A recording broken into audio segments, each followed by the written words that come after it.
Hey everybody, Vincent Rai from ProSportsChat.com here, sitting down with defensive end Jay Richardson of the Oakland Raiders today. Hey Jay, let's go ahead and talk about the Jay Richardson Foundation first here. From what I understand, it's something that you just started this year. I've kind of read a little bit about it, but I think it's something that the readers and listeners would rather hear from you what it's all about, really. Okay, if you want to know from me what it's all about, basically the Jay Richardson Foundation is something that me and my mother started. And Mm-hmm.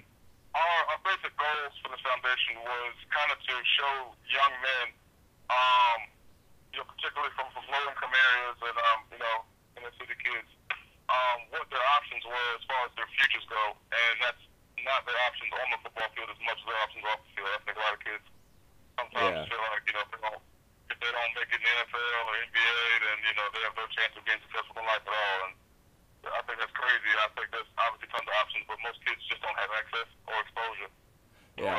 to anything else other than the sport they play. So I Oh, think that's what our main objective was. yeah, and that's awesome. I mean, that's I think you definitely hit the nail on the head. Where I mean, you're one of the rare guys that makes it to the NFL, and then there's all these people that try to make it. They don't, and then they don't really have any guidance. They don't have the tools about to get where they need to be in life. So that's really awesome that you're doing that. It happens all the time. It's mostly because a lot of guys, who are good athletes at a young age kind of get pushed through the system and they kind of get catered to, and then one day they're stuck on their own. And if the sport doesn't work out for them, they have a lot of growing up to do and a lot of decisions to make, and they don't know how to do it.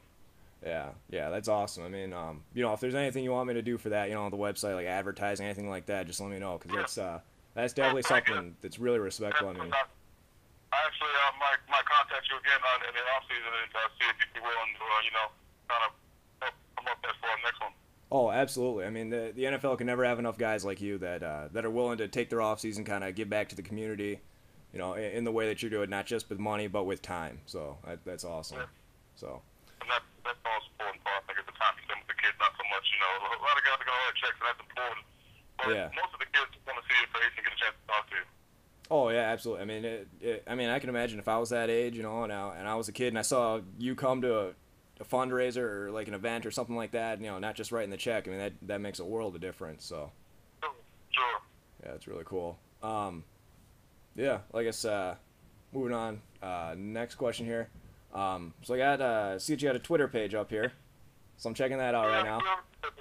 Yeah, I see that you update it, fairly frequently, not you're not all the time. Yeah, I'm not overload on the Twitter, but when I have a moment, I definitely want to, kind of Yeah. chime in with the fans, see what's going on out there. Yeah, no, that's definitely awesome. I guess what do you think of guys like Darnell Dockett though, who like have their phone practically taped to their hand and they update the thing like twice an hour? I mean, he like put his phone number on there, and it's just a whole.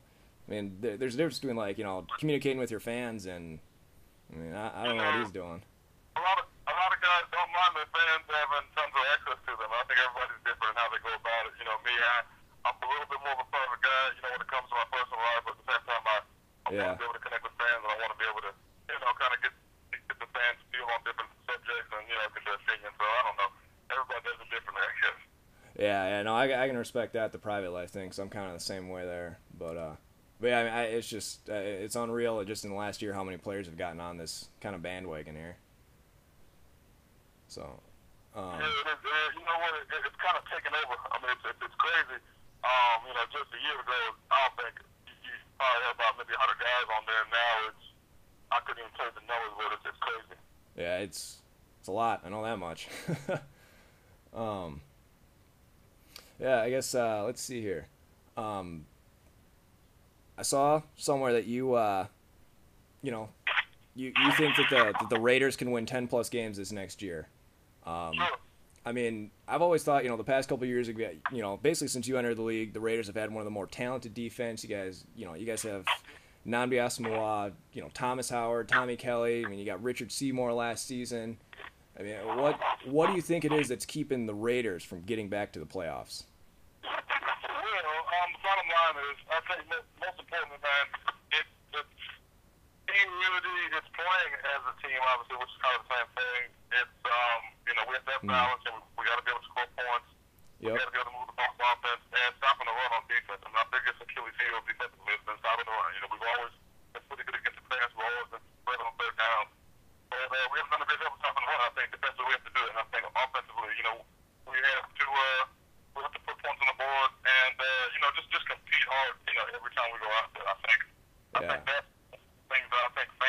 people, that really watch football noticed from us last season was that, man, these guys are actually playing so much harder than they have been in the past. And I think that, at least for me, it was exciting to see, and just I was happy to see that, guys were out there that really cared more about what we were doing. And even this past offseason, we brought in, much more talent. Obviously, we have a new quarterback situation, a couple new coaches. Yeah. It's just, it's like night and day what our team is now as opposed to what it was last year. Yeah, I mean, you mentioned the new quarterback, Jason Campbell. Have you gotten a chance to really kind of get to know him, see what he's all about, and how good do you think he can be for you, this Raiders team? Yeah, he's actually great, man. His log is actually directly next to mine, so we wow, talk awesome. a lot. He's a really down-to-earth guy, one of the nicest guys you're gonna meet, and just a very confident, very cool, relaxed, composed guy. I think that's what you need as somebody.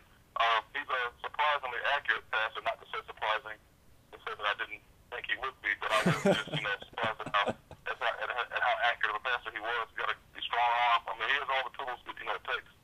Oh, yeah, definitely. I mean, he's, I personally think he really kind of got screwed out of Washington there, and I think he's going to be awesome for you guys. So, I guess, okay, so let's rewind to before last season, like this time last year. Right before the start of the regular season, Al Davis went out and got Richard Seymour. What were your first kind of thoughts on that? And then, has having a guy like Richard Seymour around, helped you out personally, kind of both on and off the field at all? It's actually been great. Richard is, man, he's obviously a Pro Bowler. Obviously, he's a leader. And he's obviously a great player. But, for me personally, it was kind of a roller coaster last year because, off season came, I had surgery on my knee. I had just a scope. I think they might have been unsure about my head. They went out, we brought in Greg Evans and Richard Seymour, two vets, just to kind of give us more firepower, obviously, and to give us leadership more important, which this team hasn't had a lot of since I've been a part of it. So when we bring in, Richard and Greg, obviously they both do a great job for us. Greg has 7 sacks, Richard plays his butt off. And, what they did for us was, especially for the young D linemen like myself, was provide sort of a model for, kind of what to look at when it comes to being a professional. And being a D lineman. And those guys are such pros, man. I think it was just great to get a chance to work with them. Yeah, no, I can only imagine. I got a ton of family that lives out in Boston, so I heard all about it. I'll tell you what. Been hearing about him for a while. Jay Richardson's a real deal, man. He's a great guy, too. Awesome, yeah. What about, you talked a little bit about, all these guys that came in. You brought in guys like Kamarion Wimbley, Quentin Groves, Rolando McClain on the defense. How do you kind of see all of that kind of fitting in and gelling together for you guys? There's been rumors about you guys kind of switching to like a 3-4 sort of thing. Kind of what's your opinion or take on that? There's been plenty of 3-4 rumors, but, at the end of the day, man, we are a 4-3 team. I think everybody knows that we're going to have some 3-4 packages now. That's kind of something that I think everybody knows, and we're gonna mix it up. We got a real dynamic defensive coordinator, so we're gonna keep it mixed up. Yeah, I mean, I on paper, I don't think there's any reason why you guys couldn't be a top 10 defense. You got Nnamdi Asomugha on the defensive backfield. Even Michael Huff stepped up big time last season. I think you guys can really. Yeah, I think you guys can really play well out in that AFC West out there. So, looking forward to seeing that. I'm just looking forward to us just putting it all together for the first time this year, and really, utilizing all the talent we have, and just watching everybody show up game in the game out, and then watching our offense kind of blossom is gonna be great. Yeah, it should be a good season here. I guess we'll just kind of finish up here. I think with just some kind of quick questions. I just want you to give me just a quick answer, the first thing that comes to your mind here. Okay. All right. Which newcomer is going to have a bigger impact on the team, Rolando McClain or Jason Campbell? I got to go Jason Campbell only because he's the quarterback. This is a quarterback-driven league, and I think it's definitely going to be vital that he go out every Sunday and have a good one. All right. Who's more important